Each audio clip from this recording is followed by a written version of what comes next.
Salut les tiposters. Alors, je sais que depuis quelques jours, on a dépassé les 1000 abonnés sur la chaîne YouTube.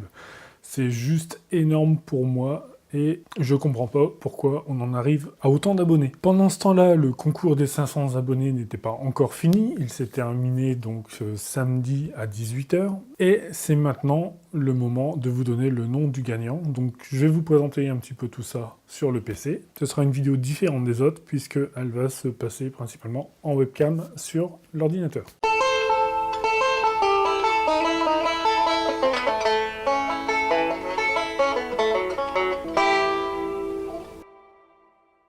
Donc je tiens tout d'abord à m'excuser de la latence qu'il y a entre le micro et la caméra. Il y a un petit décalage entre ce que ma caméra enregistre et ce que le micro enregistre. Je ne suis pas un pro du streaming et de la capture webcam, donc je ne sais pas comment régler le truc, à moins de poser l'appareil sur le PC, mais ça me paraît vachement contraignant. Alors, pour vous rappeler un petit peu les règles du concours, c'est sur la réalisation de l'ensemble des vidéos pour le trophée YouTube. Je vous demandais combien faisait l'ensemble des 144 rushs en temps et en minutes et non pas en secondes. Les secondes, j'en avais un petit peu rien à secouer. Donc ce que je vais faire maintenant, c'est que je vais vous présenter dans l'explorateur Windows les différents répertoires avec les rushs vidéo et tous ces rushs, je les ai mis dans un tableau Excel que je vous montrerai en allant, tout simplement pour vous montrer que je suis entièrement transparent sur le résultat du concours. Donc vous verrez exactement et vous pourrez vérifier par vous-même que je raconte pas de conneries. Et si je raconte une connerie, n'hésitez surtout pas à m'en faire part dans les commentaires. J'essayerai de rattraper le coup. Mais j'ai préparé mon truc, contrairement à d'habitude où j'y vais un peu à l'arrache, là je suis certain de ce que je fais et de ce que je filme. Alors, dans ma feuille de tableur, j'ai ici des colonnes avec des couleurs. Et chaque couleur correspond à une vidéo. Donc, on avait en tout, sur la série de vidéos du trophée YouTube, on avait 4 vidéos. Vidéo 1, 2, 3 et 4.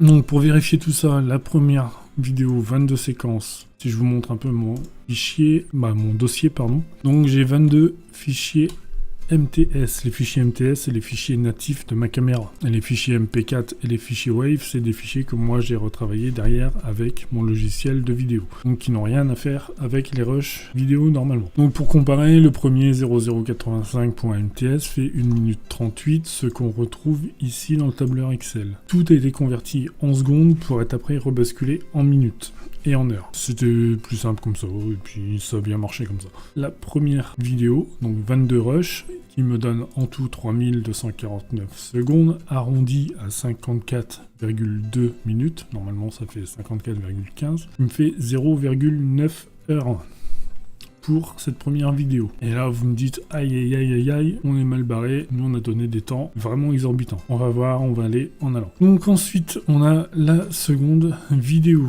donc la réalisation du bouton YouTube. Donc là ici j'ai en tout 26 rushs vidéo. Si je me mets dans mon tableur, j'ai bien mes 26 rushs. Donc ces 26 rushs là, ça fait 4430 secondes, ce qui donne 73,8 minutes et ce qui me donne 1h23 de vidéo. C'est 1,23 heures. C'est pas 1h23 minutes. Donc j'espère que vous avez bien saisi la différence entre 1h23 minutes et 1,23 heures. C'est pas pareil.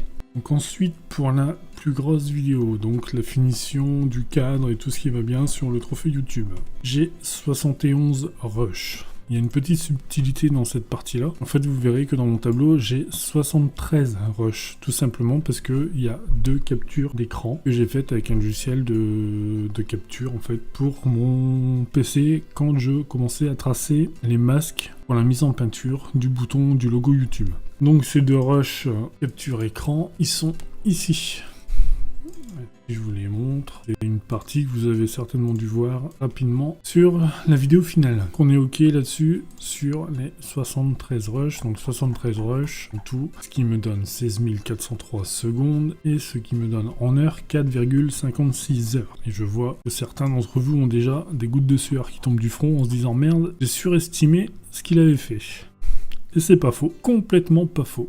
Et donc pour la dernière vidéo, donc j'ai 23 rushs qui correspond à ce que j'ai ici en fichier MTS, donc 23. C'est le chariot de coupe que j'ai utilisé dans une des vidéos. Et ces 23 rushs me donnent 3083 secondes, ce qui me donne 0,86 heures. Alors, si je récapitule un petit peu, donc on a la vidéo 1, 2, 3 et 4 qui me donnent 144 rushs. Ces 144 rushs me donnent en heures 7,55 heures. Les 0,55 heures me donnent 33 minutes. Donc la somme cumulée des rushs vidéo est 7 heures 33 minutes. Et là, ouais, vous êtes complètement plantés les mecs, complètement. C'est pas de chance, c'est comme ça arrive. À côté, on a les 30 participants. Alors sur les 30 participants, heureusement, il y en a un qui sort du lot, c'est Chouchen76. Et du coup, c'est lui qui se rapproche le plus du temps final, du temps cumulé des rushs vidéo, donc les 7h33 minutes, avec ses 8h02 d'estimation, qui est vraiment pas mal. Pour les autres, eh ben, je suis désolé pour vous. Je suis désolé que vous ayez perdu, mais je pense que vous avez confondu le temps passé et le temps vidéo, ce qui est complètement différent. Pour vous donner à peu près une idée, le temps complet, ça doit être à peine une vingtaine d'heures que j'ai passé à l'atelier pour réaliser le trophée et le chariot. Et je n'ai pas compté le temps de collage, puisque le temps de collage c'est du temps masqué, donc c'est du temps pendant lequel on peut faire autre chose. Et généralement, je le faisais la nuit pour pas être emmerdé, pour pas être bloqué pendant la journée. Donc ça, au final, ça m'a pas pris beaucoup de temps, ça m'a pris plus de temps limite de réfléchir à comment j'allais faire mon fond de bouton, plutôt que de le réaliser. Parce qu'au final, c'était pas prévu et je savais pas trop comment le réaliser. Mais bon, ça, le temps de réflexion, pareil, c'est du temps que je compte pas dans la réalisation, c'est pas du temps d'atelier. Alors, Chouchen76, c'est toi qui gagne le trophée YouTube. Alors, je t'invite à m'envoyer un petit message. Sur la page YouTube, tu peux trouver mon adresse mail pour me contacter, ou sinon, tu m'envoies un petit message privé sur la page Facebook aussi. Pendant le concours des 500 abonnés, heureusement pour moi, mais malheureusement aussi pour vous, on a passé les 1000 abonnés. Du coup, je suis un peu pris de court et j'ai eu le temps de rien préparer pour les 1000 abonnés, donc je n'ai pas de concours, je n'ai rien à vous proposer. Je suis désolé de ça, je m'attendais pas à ce que les 1000 arrivent aussi vite. Donc le prochain palier, ça sera, je pense, les 2000 abonnés ou les 1500, je verrai bien comment ça va se goupiller, mais il faut quand même que j'ai le temps de préparer un petit truc pour vous. Donc c'est pour moi maintenant l'occasion de vous remercier encore et encore, de vous remercier de me suivre sur la page Facebook T-Post Woodworking, de vous abonner à la chaîne YouTube T-Post Woodworking, de me suivre, de participer, laisser des commentaires. Et moi, sur ce, donc je vous invite à partager la chaîne, à partager les vidéos de la chaîne, et je vous dis à très bientôt pour une nouvelle vidéo.